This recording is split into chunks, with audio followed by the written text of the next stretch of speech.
hitako ny teninao ka nohaniko, hitako ny teninao ka nohaniko. Famerenana ny lesona sekoly sabata ho an'ny lehibe arahinao eto amin'ny Hope Fire Radio miaraka amin'ny imprimerie adventiste. Hitako ny teninao ka nohaniko, hitako ny teninao ka nohaniko.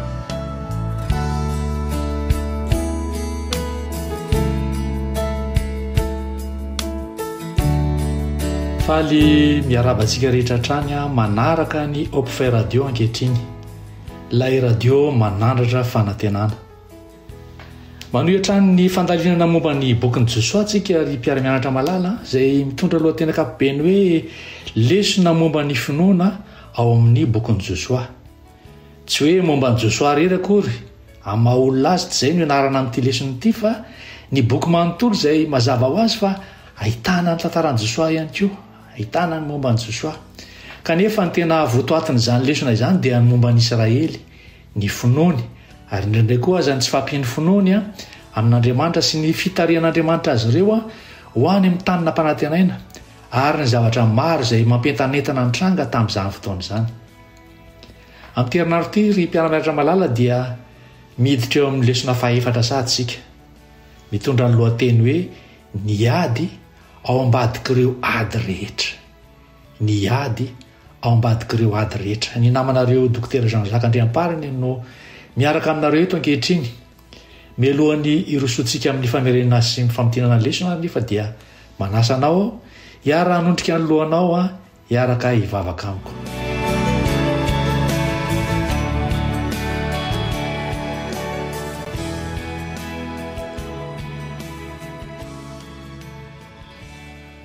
Raina eo izay ny an-danitra, misaotra anao zahay no ny teninao masina, misaotra anao no ny bokin'ny Josoa sy ny traikefa mahagaga amin'ny fitarianao ny vahoakanao ho any an-tanina mpanantenaina, ary koa no ireo fampitahana sy fampianarana azonay tsoahana amin'izany sy amin'izao ankehitriny izao. Mivavaka izay raha eo mba hitarian'ny fanahy masina anay amin'ity fandalinana ity, mba azahoanay faherezana sy soa amin'ny teninao. Ampitombohy ato aminay ny fatokinanao, amin'ny mampitaridalana anay anao, fa tononona izany mivavaka izany amin'ny anaran'i Jesosy. Amen.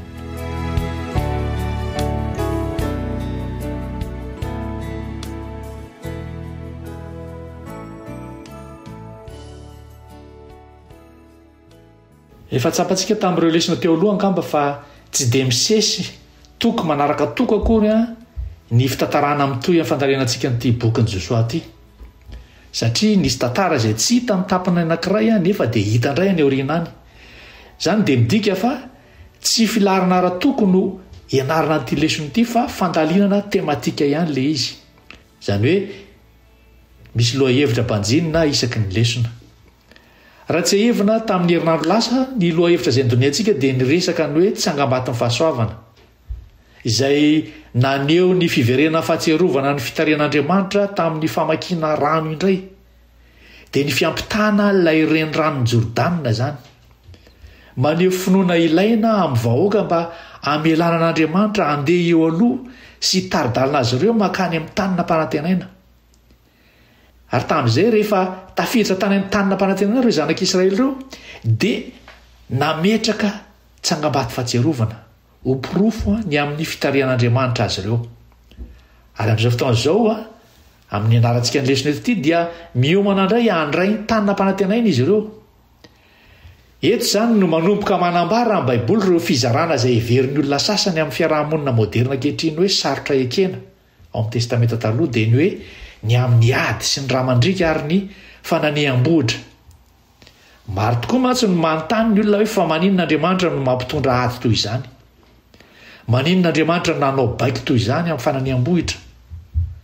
Amin'ny herinandro ity ary amin'ny faran'ny lesona dia ho tsapantsika araka voalaza ny lesona eo amin'ny lesona sabata, dia voalaza hoe amin'ny herinandro ity sy ny herinandro avy dia andinika ny amin'ilay fanontaniana sarotra momba ny ady eo amin'ny bokin'ny Josoa sy anekafa isika izay Andriamanitra no baiko azy. Noho izany dia na dia tsy voasoratra mazava aza ny lohateny lesona hoe fizarana voalohany sy fizarana faharoa, dia mazava fa ny apahany voalohany amin'izay ady hevitra izay izany no resantsika androany. Ary dia mbola itoy izay ady hevitra izay fanazavana an'izay ny amin'ny herinandro manaraka. tsy salasalana ko fa ny bokyny Josoa dia boky miresaka ady. Na izany aza ny fandraisana anjaran'Andriamanitra mivatana tamin'ny fakana ny Kanana dia nisy fetraikany mafy tamin'io toetra ny ady io izay misy miantsy azy hoe ady masina. Ho an'ireo izay niarana fangiry firina ny ady anefa ny ady dia ny fanambarana hoe ady sy hoe masina dia mety hiteraka olana manokana zany.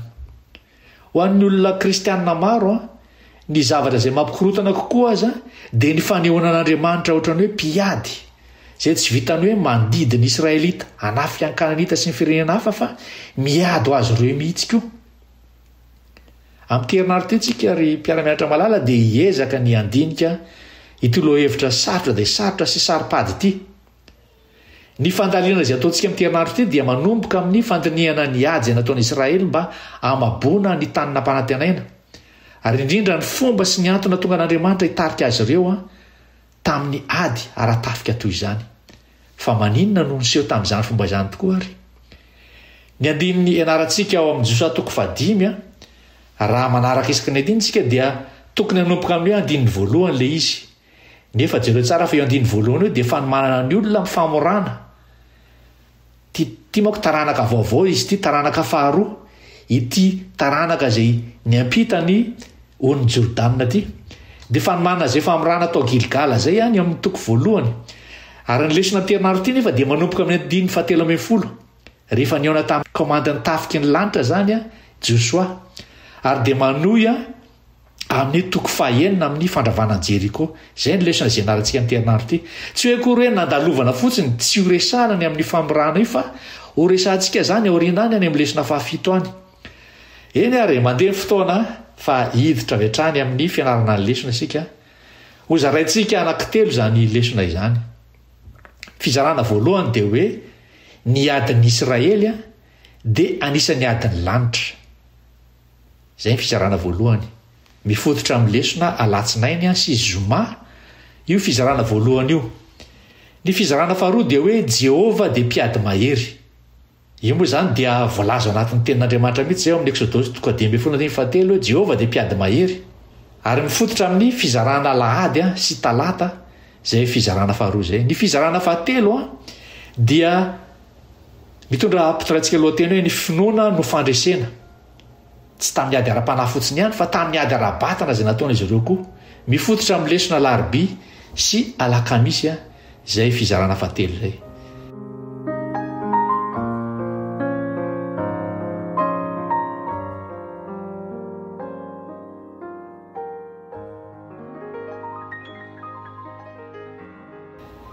Iroso avy hatrany amin'ny fizarana voalohany ary zany tsika amin'izao lesona izao. Ny adin'ny Israely dia anisan'ny adin'ny lanitra. Mifototra amin'ny lesona alatsinainy sy zoma. Rehefa lazaina hoe adin'ny lanitra na hoe adin'ny tsara sy ny ratsy amin'ny ankapobeny dia azon'ny advantista amin'ny taran'ny andro fafito tsara izany fitenenana izany. Midika zany fa ireo ady eto an-tany na dia ady ny vaoaka an'Andriamanitra aza dia fitaratra sy apahany amin'ny ady lehibe ara-panahy ihany zany izay nanomboka tany an-danitra ilay ady lehibe teo amin'ny tsara sy ny ratsy antsoina hoe the great controversy. Ao amin'ny Apokalipsy 2:7-7 dia zao ny voasoratra. Apokalipsy 2:7-7 ary nisy ady tany an-danitra. Mikaela sy ny anjely niady tamin'ilay dragona ary ilay dragona mba amin'ny anjeliny kosa dia niady. Nefa tsy naharesy sady tsy nisy fitoerana ho azy intsony tany an-danitra. Ary nazera ilay dragona dia ilay menarana ela izay atao hoe devoly sy satana izay mamitaka izao tontolo izao dia nazera tamin'ny tany izy ary ny anjeliny koa niaraka nazera taminy. Midika zany fa nisy ady zany nanomboka tany an-danitra ary ilay mpanohitra an'Andriamanitra dia satana zany dia natsipy tetỳ an-tany. Tsy hoe potika akory ilay fahavalo fa nafindra teo tantany indray zany le ady. Noho izany zany ireo ady izay hita eto an-tany na eo amin'ny tsara sy ny ratsy zany na eo amin'ny vaoaka an'Andriamanitra sy ny vahavaliny dia fampitohizan'ilay ady tany an-danitra zany zavatra zany.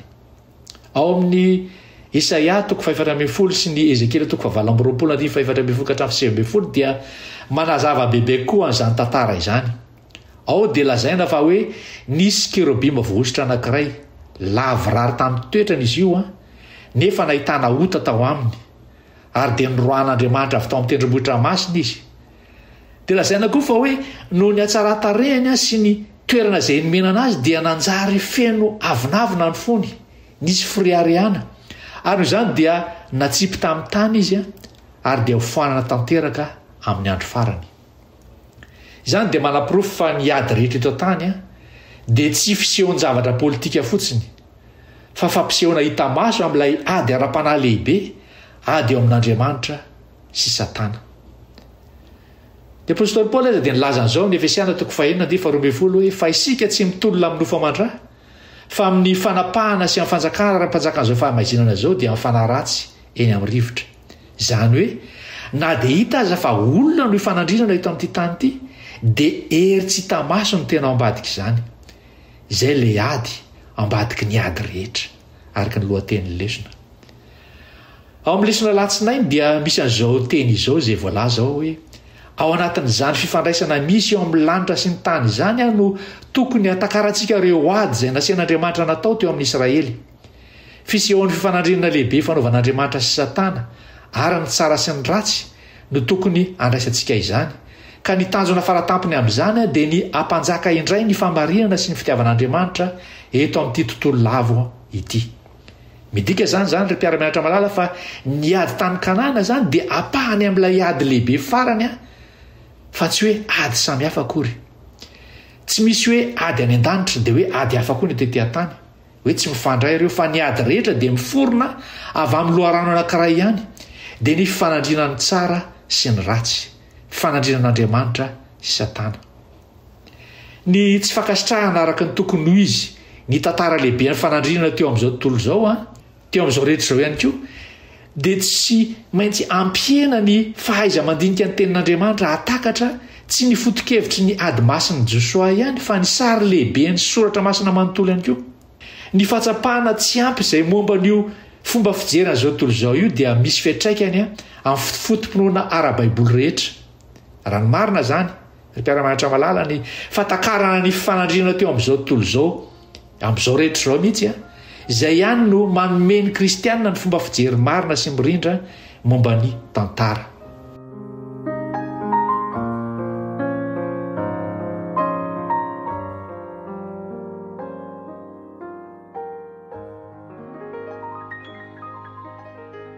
Hiditra avy hatrany amin'ny fizarana faharoa arintsika indray. Fizarana faharoa dia hoe Jehova dia mpiady mahery. Mifototra amin'ny lesona alahady sy talata izay lesontsika izay.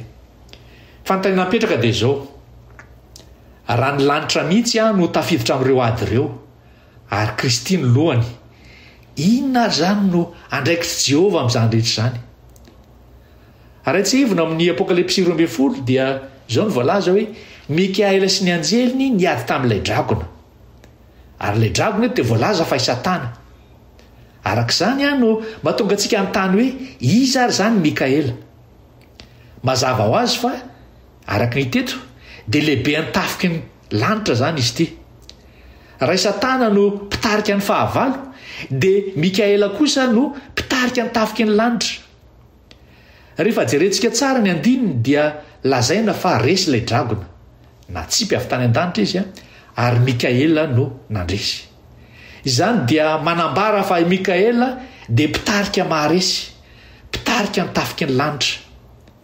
Raha mandinika an'ireo toerana rehetra izay isehoany izany anarana Mikaela izany ao anatin'ny baiboly sika, ohatra ao amin'ny Joda 5:5 dia ahitana hoe niady tamin'ny fatin'i Mosesy Mikaela. Ao amin'ny Daniela 10 sy ny Daniela 12 koa dia hita mazava fa manao zavatra izay tsy azo ny anjely tsotra atao ity Mikaela ity, toy ny hoe mandresy ny Satana sy ny hoe mamelona ny maty. Tsy anjely tsotra mihitsy no afaka hanatanteraka an'izany fa Andriamanitra mihitsy no miseho amin'ny anarana hoe Mikaela ity izay midika hoe iza no tahaka an'Andriamanitra. Izany no mahatonga fiantongonana advantista ankehitriny mampianatra fa Mikaela dia anarana manondra an'i Jesosy Kristy talohany natongava ny tenany ho nofo amin'ny mahakomandany tafiky ny lanitra azy. Tsy hevitra vaovao zany na hoe teolojia vaovao foroan'ny advantista zany fa ilay teolojiana batista malaza antsoina hoe John Gill koa dia manambara an'izany. I Matteo Henry koa dia nanambara an'izany ary be dehibe ireo mpanazava ny tenin'Andriamanitra teolojiana isan-karazany mampiasa an'izany manazava an'izany fa i Mikaela dia manondro an Kristy. Misy milaza an'izao fanamariana zao ny olona sasany hoe fa nahoana ary izy ao amin'ny Daniela 7:7 no lazaina hoe fa indro kosa Mikaela anankiray amin'ireo andriana lehibe. Raha Andriamanitra ary izy le fanontanian'ireo olona reo nahoana izy no hoe anankiray amin'izy ireo. Ny valany izay dia izao satria ao amin'ny tontolo ara-panahy dia miady amin'ny Satana izay antsoina hoe andriana an'izao tontolo izao Mikaela. Izany hoe zany iray amin'ireo andriana lehibe izay maneho hoe hery roa lehibe izay miady zany i Mikaela sy Satana. Ka le hoe iray amin'ireo andriana lehibe zany dia le anankiroa zany dia zao Satana ndray dia Mikaela ndray. Ireo zany le andriana lehibe eto amin'izao tontolo izao ireo. Ary izay ny voalaza eo zany amin'io toko sy andininy io amin'io Daniela 7:7 io izay anakianan'ny olona fa hoe zany Mikaela zany dia tsy Andriamanitra. Fanamafisana zany dia ndraiky koa jerentsika rehefa niona Josoa sy ilay komanda miaramilan'i Jehova. Dia nesika afantsika indray baibolintsika amin'ny Josoa 5 9 sy 5 ao no mitranga ty zava-manandanja anankiray ity. Zao mivolaza ny teny aminaran'i Jesosy hoe ary no teo akaiky ny Jeriko Josoa dia nanompo ny masony izy ka nijery ary indro nisy lehilahy nitsangana tandrifiny ka ny saba ny voatsoka dia tena tanany ary nanantona azy Josoa ka nanao taminy hoe namanay va ianao sa namany fahavalonay dia hoy izy tsia fa izao dia komandany miaramilan'i Jehova ka tonga aty ankehitriny. Dia nikoaka tamin'ny tany Josoa ka nanao taminy hoe inona no lazainao amin'ny mpanomponao tompoko lahy. Dia hoy le komandany miaramilan'i Jehova tamin'ny Josoa esoro ny tongotrao amin'ny kapanao fa masina io tany ijanonanao io. Dia nataony Josoa zany. Be dehibe ny afatra izay azontsika sotonina ao anatin'io andininy io. Voalohany indrindra dia hitantsika eto fa Josoa nahita lehilahy mitana sabatra voatsoka teny an-tanany midika zany fa miaramila vonina iady ty hitan'i Josoa ty. Ary Josoa mahalehibe nitafika azy miaramila koa zany Josoa dia nanontany avy hatrany hoe namanay va ianao sa namany fahavalonay.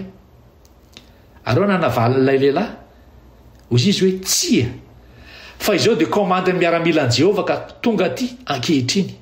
Tsy niteny mihitsy ilay valiteny hoe miandany aminareo na hoe tsy miandany aminareo fa hozy izy hoe tsy amin'ny ray amin'ireo za fa ambonin'izy rotonta. Zany hoe tompomboninaitra ambony izy lehibe nitafiky ny lanitra zay tsy anisan'ny vondrona zay tian'ny olombelona hoe iandany aminay ve ianao sa iandany amin'ny fahavalonay.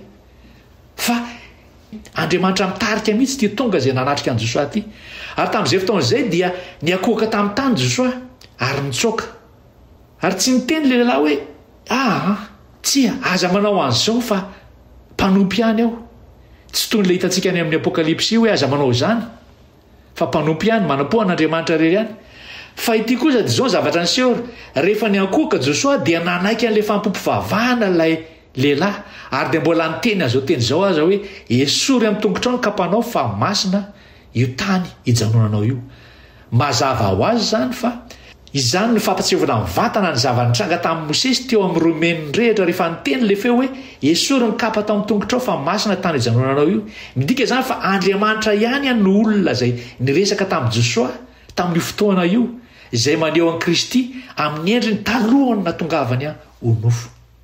Ao amin'ny lesona alahady dia izao ny fanazavana izay raisina amin'ny paragrafy 7 hoe niseho tamin'i Josoa Kristy talohany natongavany ho nofo tsy toy ny iray laharana aminy na toy ny komandany tafiky Israely koa aza fa amin'ny mahakomandany tafiky ny anjely azy komandany tafiky ny lanitra azy izay tsy hita maso nefa tena misy.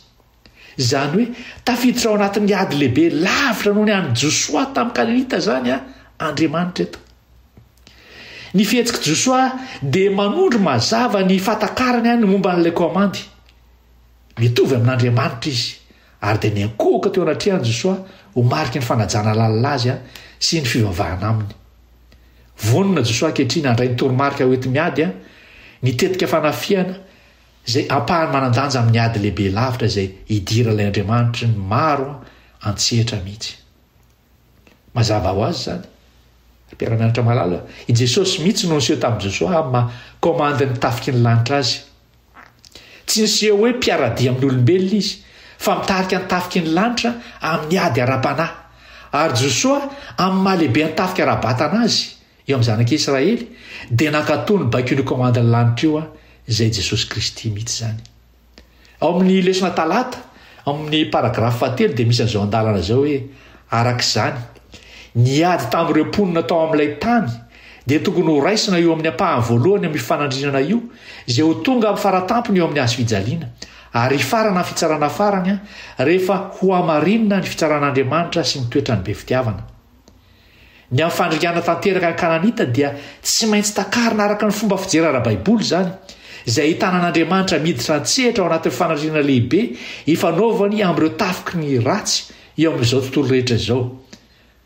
Lesona talata misy an'izay paragrafy 3 sy 4 zany hoe zany mpiara-mianatra malala dia zao hoe ireo ady rehetra hita amin'ny tantaran'Israely zany dia fanehoana amin'ny zavatra hitranga amin'ny farany rehefa Kristy no mandresy tanteraka ny ratsy sy mamerina fiadanana amin'ny tontolo manontolo. Voalaza koa eto fa hoe Jehova dia mpiady mahery. Ity no ahitana ny anaran'ny Tompo amin'ny mampiady azy. Dia mety isy olona koa ilaza angamba manao hoe tsy mety amin'Andriamanitra raha zany hoe Andriamanitra miady zany hoe Andriamanitra niady zany. Tokony ho fitiavana sy fiadanan'Andriamanitra. Eny, marina tokoa zany. Amin'ny farany dia tsisy intsony ny ady any amin'ny tany vaovao fa amin'izao fotoana izao no ny fahotana dia ady ara-panahy no mbola mitohy ary manana andraikitra zany ady izany tsika tsiraray avy ary ao anatin'izany ihany koa mandray andraikitra ny Tompo. Ao amin'ny Exodosy 10:7 dia zao voasoratra hoe Jehova dia mpiady mahery, Jehova no anarany. Izany dia tsy midika hoe tia ady Andriamanitra fa midika koa hoe izy no mpiaro, izy no mpitaritafika ary miady ho an'ny vahoakany amin'ny fahavalo izy. Raha tsy nisy zafiarovan'Andriamanitra zany dia tsy nisy ny fahafahana sy ny fiadanana. Dia toy izany ihany koa amin'ny tantaran'Israely tsy hoe ady fotsiny teo amin'ny firenena roa samy mpanota izany fa ady teo amin'ny vahoakan'Andriamanitra sy ny fahavalo ara-panahy. Tsy ady ara-politika fotsiny izany fa ady ara-panahy tarehan'Andriamanitra mivantana satria ny tafiky ny lanitra no mitarika eo anoloana.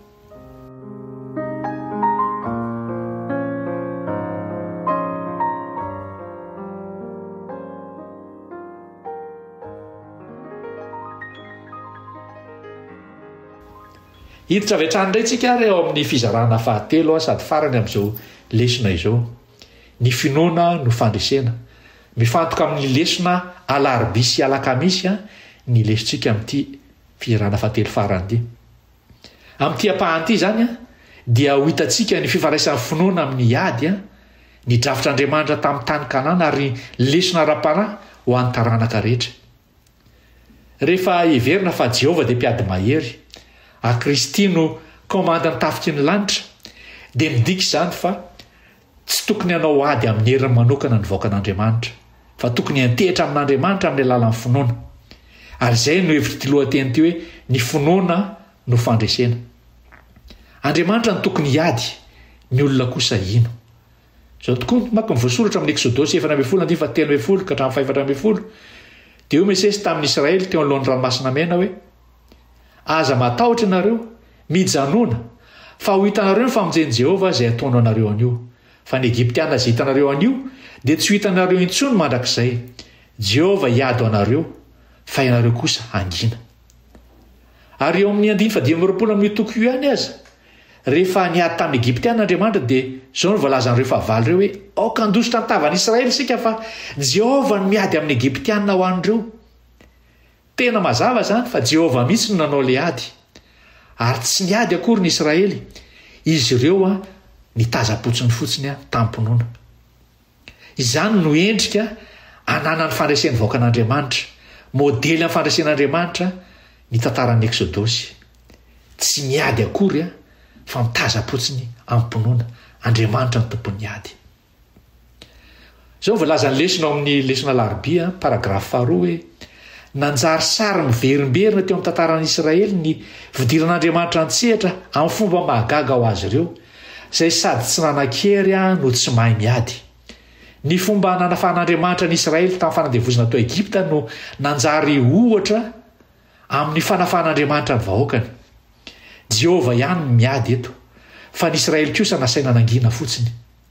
Andriamanitra no ilay mpiady mahery, izy no tompo ny fanapahan-kevitra, izy no amolavolany paikady, mamaritra ny fomba atao ary mitarika ny fanafiana.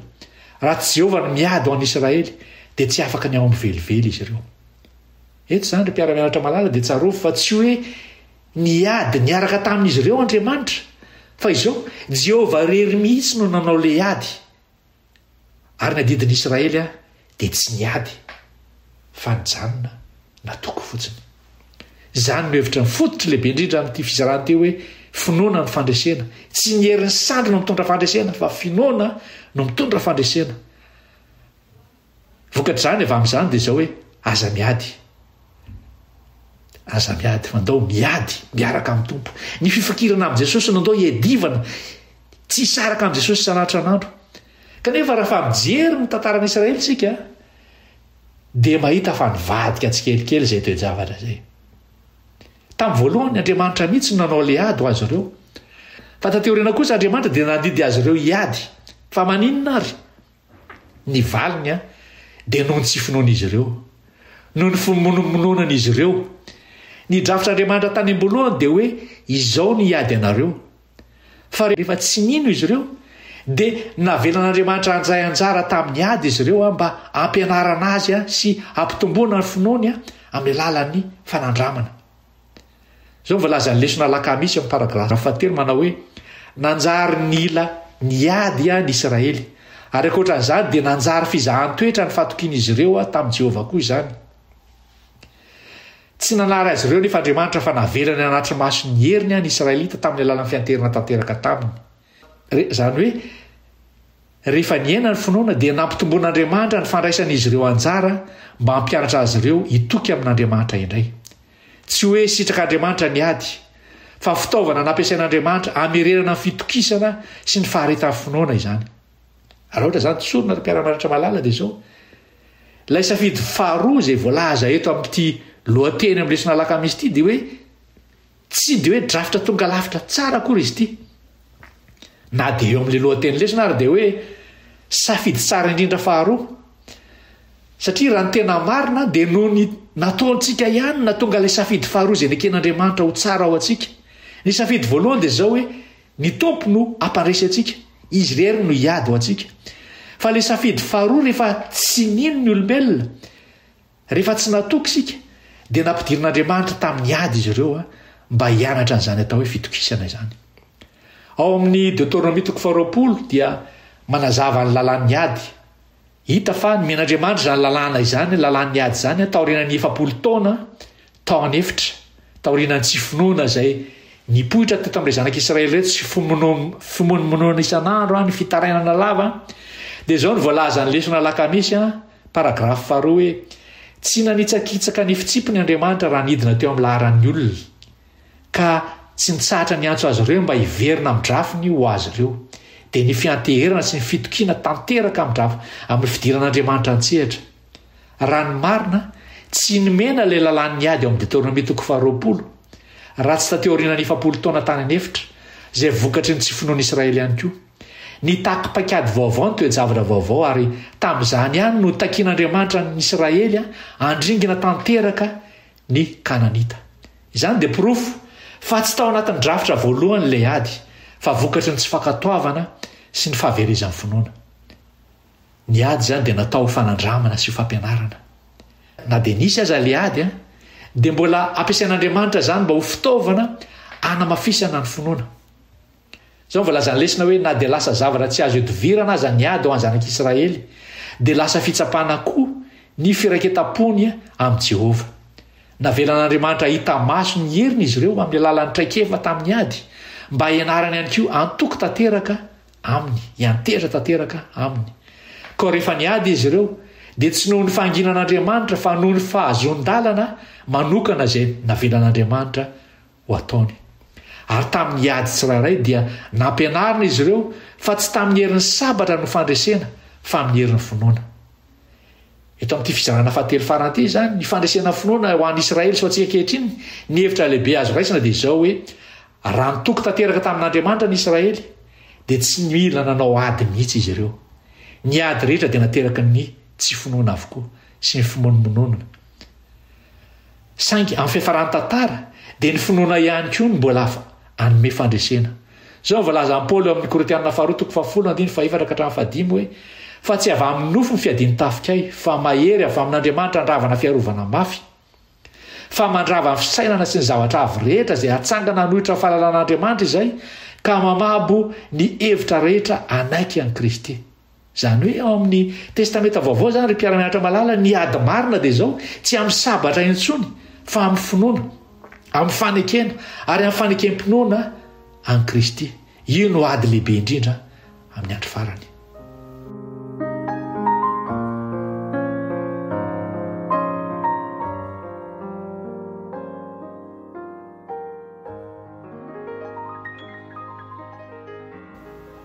Eto mpamarana zany ry mpiara-mianatra malala dia izao no amitianantsika azy. Rahitantsika teo ilay orana mipetraka hoe maninon'Andriamanitra izay fitiavana sy fiadanana no nandidy an'izany ady zany sy famongorona tao amin'ny bokin'ny Josoatiny. Naseho izany ady zany be dehibe. Ahoana no atakarantsika an'izany amin'ny matoetra mahafitiavana azy? Ahoana no atakarantsika an'izany amin'ny matoetra ny masina azy? Ny valiny avy tao amin'ny lesona dia izao hoe ny adin'i Israely dia tsy ady ara-batana fotsiny fa ampahany amin'ilay ady lehibe ara-panahy izay nanomboka tany an-danitra teo amin'Andriamanitra sy Satana. Kristy amin'ny mahakomandany tafiky ny lanitra azy no nitarika an'i Jesosy sy ny vahoaka. Ary ireo ady ireo dia fampisehoana hita maso amin'ny tolona eo amin'ny tsara sy ny ratsy. Tanjo an'Andriamanitra dia tsy famonoana olona akory fa ny fanerenana ny fahamarinana sy ny fitiavany amin'izao tontolo lava izao. Raha nino sy nakatoa tanteraka ny Israely dia izy rery, Andriamanitra rery no hiady azy ireo. Saingy noho ny tsy finoany dia navelany ny ray anjara amin'ny ady izy ireo mba hianarana fitokisana sy fankatoavana. Noho izany ny tena fandresena marina dia tsy amin'ny sabatra fa amin'ny finoana amin'Andriamanitra ilay mpitarika ny tafika ny lanitra rery ihany. Tiako ny amaky an'ity andalan-teny izay nitsongana teo amin'ny patriarka sy mpaminany pejy 2:7 hoe rehefa naneho toe-tsaina feno fanoherana mitovy an'izany tamin'i Jehovah rehefa hifanara politika na ara-tsosialy teo amin'ny tantara izay mifandray amin'ny herin'ny maizina mpanakorontana sy mpikomy dia niditra an-tsehatra Andriamanitra amin'ny matompo sy mpanjaka an'izao rehetra izao azy.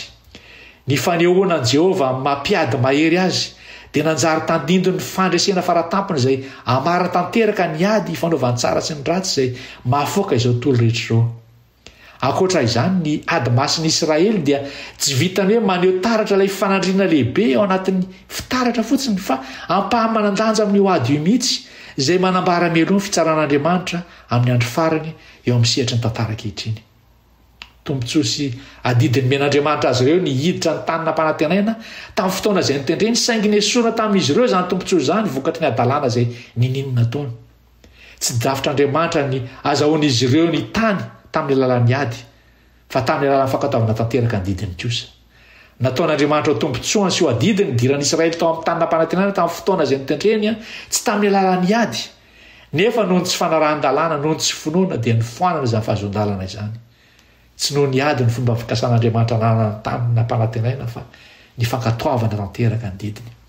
Raha nino sy nakatoa avy hatrany ny vahoaka dia tsy nisy raha latsaka, tsy nisy sabatra izay nitsoahana fa Andriamanitra rery nanao ny ady. Fa noho ny tsy finoana dia voatery ny ady niaritra n'izany ady tsy ilaina izany rehetra zanak'Israely rehetra. Ary ahoana kosa raha antsika ankehitriny? Inona ny zavatra antsika raisina? Raha mitoko tanteraka amin'Andriamanitra isika dia izao tadidio tsy maintsy ahita fandresena isika amin'ny fomba milamina sy mahagaga noho ny adin'olombelona. Fa raha miaina ny finoana dia lasa ho sarotra ny lalana izorantsika tsy maintsy hiady isika. Andao hifikitra amin'Andriamanitra, atoky an'Andriamanitra ary antehitra azy tanteraka fa izy rery ihany no any hampandresy antsika amin'ny zavatra rehetra. Manasa antsika hiaraka hivavaka.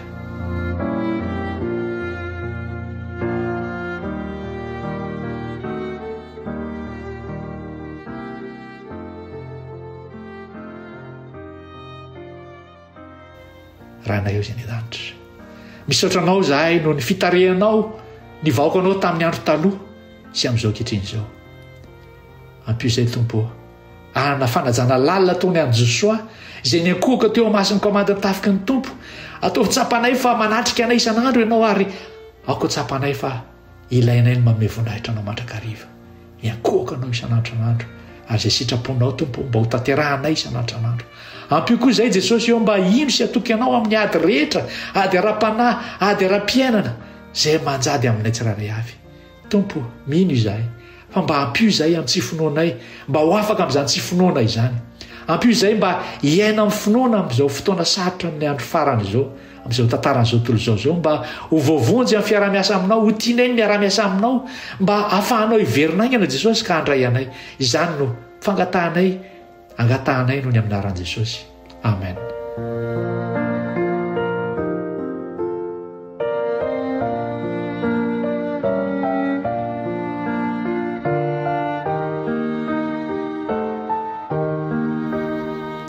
Misaotra rehetra nanaraka izao lesona izao, ny tompo any ampahery antsika hiapetrehana ny ady rehetra zay atrehantsika tsiraray avy. Tadio fa tsy irery ianao fa miaraka aminao hatramin'ny tompo. Dia manampanantena antsika indray eo amin'ny manaraka mandra-piona tompoko.